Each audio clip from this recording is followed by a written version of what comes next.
Back in the 1970s, nothing ever came easy for poor kids. A new pair of shoes, a winter coat, or even a toy at Christmas had to be worked for, waited on, or simply hoped for. We wore hand-me-down clothes, got by with government cheese and powdered milk, and learned that patience and effort were a way of life. Looking back, we might not have had much, but we learned to appreciate every little thing we did have. Today, let's look back at the signs you were a poor kid in the 1970s and see how many you still remember. For poor kids in the 1970s, new clothes were almost unheard of. We wore what older brothers or sisters had outgrown, or what our parents picked up from the church or school donations. Most of us never really stopped to think about where it all came from. Torn jeans were patched, socks were sewn, and worn-out shoes were lined with cardboard to stretch a few more months. And every so often, if a wealthier family left a donation bag, you might find a real treasure inside. Maybe a pair of Levi's or some Adidas. That felt like striking gold. Powdered milk and that big block of government cheese, they were in nearly every poor household back then. The cheese was dense, bright orange, and seemed to last forever. It was tough to slice and wasn't easy to melt, but it still found its way into casseroles, scrambled eggs, or just sat thick on a piece of bread.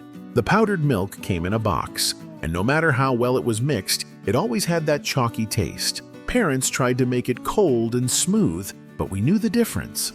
Still, we drank it. We ate the cheese, because that's what was on the table, and that was enough. Birthdays and Christmas weren't about getting what you wanted. They were about getting what you needed. A new coat, socks, maybe a pair of shoes for school. That was the kind of gift most poor kids unwrapped, and we appreciated it because we knew it didn't come easy for our folks. Sometimes there'd be one toy, small and simple, but even that felt special. We didn't make wish lists, and there were no shopping sprees. Deep down, we still hoped for something fun, but more often than not, it was something useful. And while it might not have been what we dreamed of, it's what we truly needed, and now we understand why.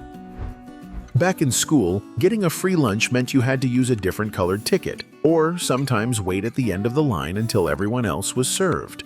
Many of us still remember that little flush of embarrassment as a teacher handed out those special tickets in front of the class.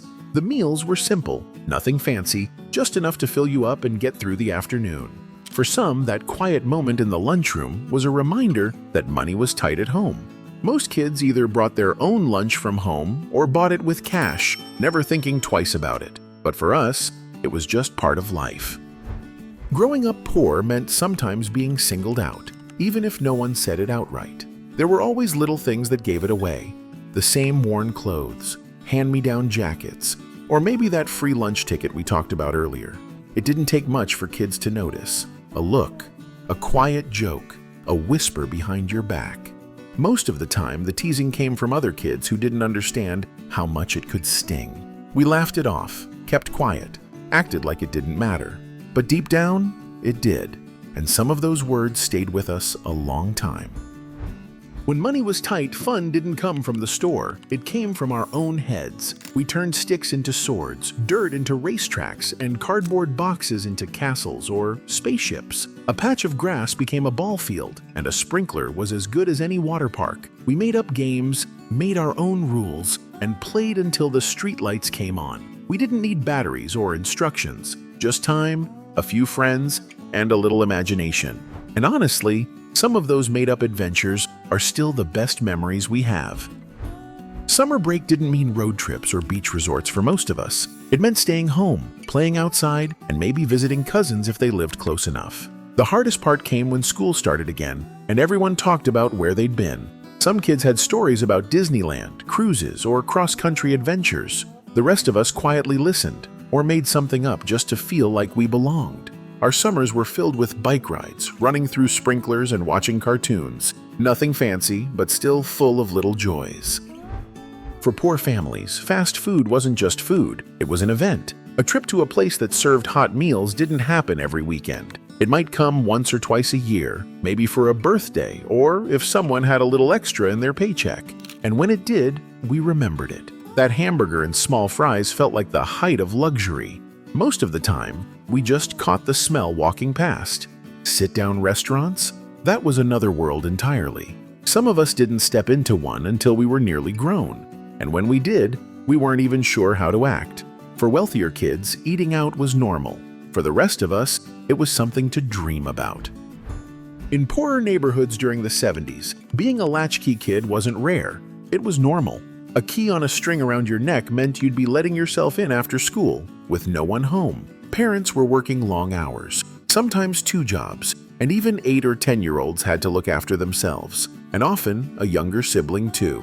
A 12-year-old might be cooking dinner or rocking a toddler to sleep while waiting for mom to get home late. It wasn't called babysitting. It was just life. Kids in wealthier families didn't have that pressure. They had stay-at-home moms or hired help. But for us, childhood came with responsibility. Grocery shopping was all about stretching a dollar. We skipped the flashy packaging and reached for whatever sat on the bottom shelf. Store brands, day-old bread, anything marked down. At home, moms worked magic with the simplest ingredients. A little pasta, a few potatoes, maybe a can of something. And somehow, it fed everyone. Pancakes weren't just for breakfast. They made a regular appearance at dinner time, too. Sweet treats didn't show up often, which made them feel extra special when they did. As for meat, we had it now and then, but no one counted on it. As long as there was food on the table, that was enough. A lot of kids growing up poor avoided having friends over, not because we didn't want to, but because we didn't want them to see how we lived. Small apartments, worn-out couches, no cool toys, maybe not even a room of our own. It made us self-conscious. Some of us came up with excuses, said our parents wouldn't allow visitors, or just kept friendships outside the house. Meanwhile, kids from wealthier homes had space, privacy, and everything they needed to host a friend. Poor kids in the 70s had to grow up fast. Chores weren't just about making your bed. They meant cooking dinner, scrubbing floors, and keeping an eye on younger siblings, even when you were still a kid yourself. If the family had a garden or livestock, you were out there too, working before and after school. By the time we were teenagers, most of us could handle just about everything adults did.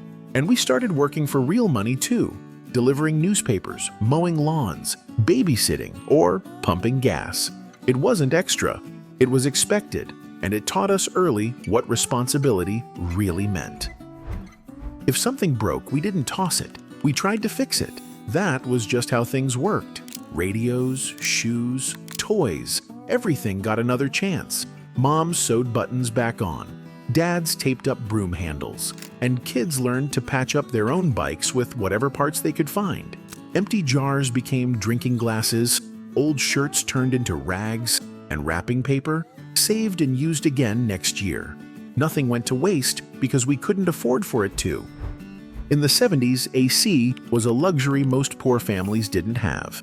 On hot nights, we slept near open windows or on the floor where it felt cooler, with a box fan humming in the background, just moving the warm air around. Ice was limited, so we cooled off with a garden hose or sat in the shade with homemade lemonade. Winters weren't much easier. The heat stayed low to save money, so we wore sweaters inside and piled on blankets at night. Coupons helped us get the essentials. Moms kept envelopes full of clippings, ready to catch a deal, especially when the blue light special sign lit up at the store. For bigger things, we'd use Layaway, pick out what we needed, pay a few dollars down, and wait.